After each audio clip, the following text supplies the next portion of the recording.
అందువల్ల స్పిరిచ్యువల్ హెల్త్‌లో నా బలాలేమిటి, బలహీనతలేమిటి అని గుర్తించే విధంగా టీచింగ్ జరగట్లేదు. పేరెంట్స్ గూడా గుర్తించట్లేదు.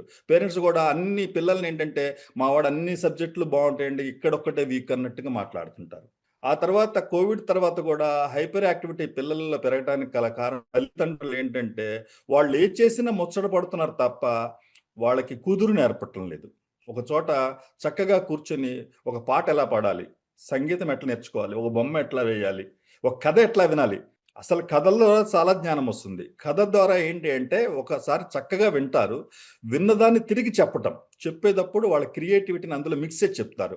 ఫీలయ్యి చెప్తారు. ఊహాశక్తికి పదునెక్కుతుంది. అప్పుడు ఆ ప్రపంచాన్ని, కొత్త ప్రపంచాన్ని వాళ్ళు నిర్మించుకుంటారు. ఊహల ద్వారా నిర్మించుకుంటారు.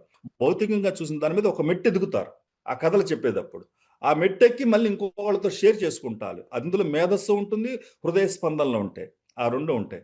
ఆ రెండిటిలి లేకపోతే ఏమవుతుందంటే పిల్లవాళ్ళు ఇంకా కిందకి వస్తారు తప్ప పైకి వెళ్ళలేరు.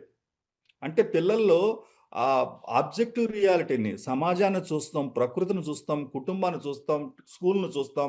ఇవన్నీ మైండ్‌లో జరుగుతున్నప్పుడు దాని నుంచి తనదనే కంట్రిబ్యూషన్ ఒక మనిషిగా ఒక కంట్రిబ్యూషన్ చేసినప్పుడు దాని నుంచి ఒక కథ రాయటమో, ఒక కథ ఊహించుకోవటమో, జరిగింది ఘటనని ఆళ్ళమ్మకి చెప్పేటప్పుడు కొత్త క్రియేటివిటీ తోటి, కొత్త భాషతోటి వాళ్ళు చెప్పేటప్పుడు కదా మనిషి ఎదుగుదల ఉంటుంది.